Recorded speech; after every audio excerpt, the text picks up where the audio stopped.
ನಮಸ್ಕಾರ ಸ್ನೇಹಿತರೆ, ಇವತ್ತು ನಾವು ದಿಢೀರಾಗಿ ಮನೆಯಲ್ಲೇ ಮಾಡುವಂತಹ ಒಂದು ಸ್ವೀಟನ್ನು ಹೇಗೆ ಮಾಡೋದು ಅನ್ನೋದನ್ನು ಈ ವಿಡಿಯೋದಲ್ಲಿ ನೋಡೋಣ. ಇದಕ್ಕೆ ಬೇಕಾಗಿರೋದು ಕೇವಲ ಎರಡೇ ಪದಾರ್ಥ.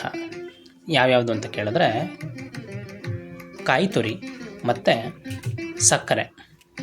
ಇಲ್ಲಿ ನಾವು ಸುಮಾರು 2.5 ಕಪ್ನಷ್ಟು ಫ್ರೆಶ್ ಆಗಿರುವಂತಹ ಹಸಿ ಕಾಯಿಯನ್ನು ತಗೊಂಡು ತುರ್ಕೊಂಡಿದ್ದೀವಿ.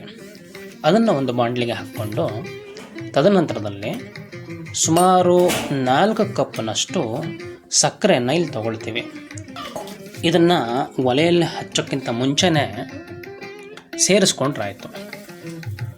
ಸಹಜವಾಗಿ ಕಾಯಿ ನೀರು ಒಡೆಯುತ್ತೆ, ಹಾಗಾಗಿ ಇದಕ್ಕೆ ಯಾವುದೇ ಹಾಲು ಅಥವಾ ನೀರು ಅಡಿಷ್ನಲ್ ಆಗಿ ಸೇರಿಸೋದು ಬೇಡ. ಒಂದು ಸರಿ ಒಲೆಯ ಮೇಲೆ ಇಟ್ಟ ನಂತರ ನಿಧಾನಕ್ಕೆ ಕೈ ಬಿಡದಂತೆ ಅದನ್ನು ತೊಳಸ್ತಾ ಬಂದರಾಯಿತು. ಹೀಗೆ ಮಾಡ್ತಾ ಮಾಡ್ತಾ ಅದು ನಿಧಾನವಾಗಿ ನೀರು ಬಿಟ್ಕೊಳ್ಳುತ್ತೆ. ಅದೇ ನೀರಿನಲ್ಲಿ ಈ ಎರಡೂ ಪದಾರ್ಥನೂ ಬೇಯುತ್ತೆ.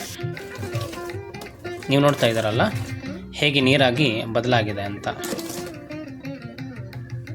ಒಂದು ಪ್ಲೇಟ್ ತೊಗೊಂಡು ಅದಕ್ಕೆ ಒಂದು ಸ್ವಲ್ಪ ತುಪ್ಪ ತೊಗೊಂಡು ಪ್ಲೇಟ್ ತುಂಬ ಸವರ್ಕೊಳ್ಳಿ. ತುಂಬ ಹೊತ್ತು ಆರದೇ ಇರೋ ಹಾಗೆ ನೋಡ್ಕೊಳ್ಳಿ. ಮತ್ತು ಆ ಮಿಶ್ರಣ ನಾವೇನು ತಯಾರು ಮಾಡ್ಕೊಂಡಿದ್ದೆ ಅದನ್ನು ಪ್ಲೇಟಿಗೆ ಹಾಕಿ ನಿಮಗೆ ಬೇಕಾದ ಆಕಾರಲ್ಲಿ ಕಟ್ ಮಾಡಿಕೊಂಡ್ರೆ ಕೊಬ್ಬರಿ ಮಿಠಾಯಿ ಸಿದ್ಧ. 5 ರಿಂದ 10 ನಿಮಿಷದಲ್ಲಿ ರೆಡಿ ಆಗುತ್ತೆ. ವಿಡಿಯೋ ಇಷ್ಟ ಆದರೆ ಲೈಕ್, ಶೇರ್ ಮತ್ತು ಸಬ್ಸ್ಕ್ರೈಬ್ ಮಾಡಿ. Thank you.